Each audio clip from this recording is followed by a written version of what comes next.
आज पहले चरण के मतदान के साथ ही लोकसभा चुनाव का आगाज हो गया है। पहले चरण में 21 राज्यों की 102 लोकसभा सीटों पर मतदान किया जा रहा है, जिसके लिए देश के कुल 97 करोड़ मतदाताओं में से 16 करोड़ 63 लाख से अधिक मतदाता वोट डालकर अपने मताधिकार का प्रयोग करेंगे।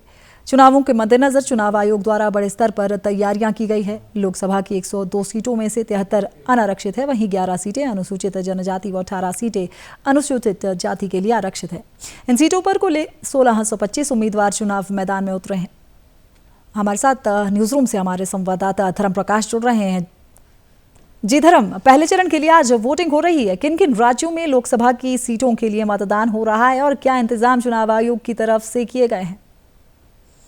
बिल्कुल प्रियंका, लोकतंत्र के महापर्व की आज से शुरुआत हो रही है। आज पहले चरण के लिए वोटिंग हो रही है और आज ही से जो सभी चरणों के लिए मतदान की शुरुआत है वो हो चुकी है। शाम 6 बजे तक वोट डाले जाएंगे और अगर राज्यों की बात करें तो कुल 21 राज्यों में आज लोकसभा सीटों के लिए वोटिंग चल रही है। इन 21 राज्यों में 10 राज्य ऐसे हैं जहां पर एक ही चरण में सभी सीटों पर आज ही मतदान हो जाएगा। और इन 10 राज्यों में सबसे ज्यादा सीटों की बात करें तो तमिलनाडु की सबसे ज्यादा 39 सीटों पर आज वोटिंग हो रही है और साथ ही साथ उत्तराखंड की 5 सीट, उत्तराखंड में भी टोटल 5 सीटें हैं लोकसभा की, तो उन 5 सीटों के लिए भी आज पहले चरण में ही मतदान हो रहा है। इसके अलावा आंशिक रूप से कुछ सीटों पर बाकी के 11 राज्यों में वोटिंग चल रही है, जिसमें उत्तर प्रदेश है, बिहार है, छत्तीसगढ़ है, साथ ही साथ जम्मू कश्मीर की भी सीट है और इसके अलावा भी तमाम जो सीमावर्ती पूर्वी भारत के राज्य हैं, असम, मेघालय, मिजोरम, वहां पर भी वोटिंग चल रही है।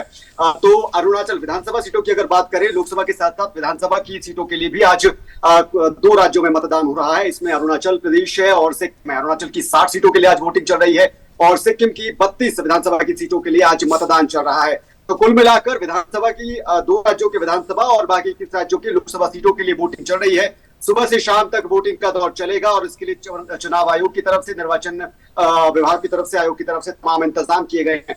84 लाख से ज्यादा कर्मचारी हैं जो तैनात किए गए हैं, सुरक्षा बल तैनात किए गए हैं, स्पेशल हेलीकॉप्टर ड्यूटी पर लगाए गए हैं और भी सुरक्षा के लिहाज से इंतजाम जो है वो पुख्ता किए गए हैं। पारदर्शी और निष्पक्ष चुनाव ये हो, इसको लेकर जितने भी कदम उठाए जा सकते हैं वो सभी उठाए जा रहे हैं। राजीव कुमार जो चुनाव आयुक्त हैं, उनकी तरफ से चुनाव की तैयारियों को लेकर समीक्षा बैठक भी की गई थी और तैयारियों का जायजा भी लिया गया था, जिसके बाद आज पहले चरण को लेकर वोटिंग चल रही है।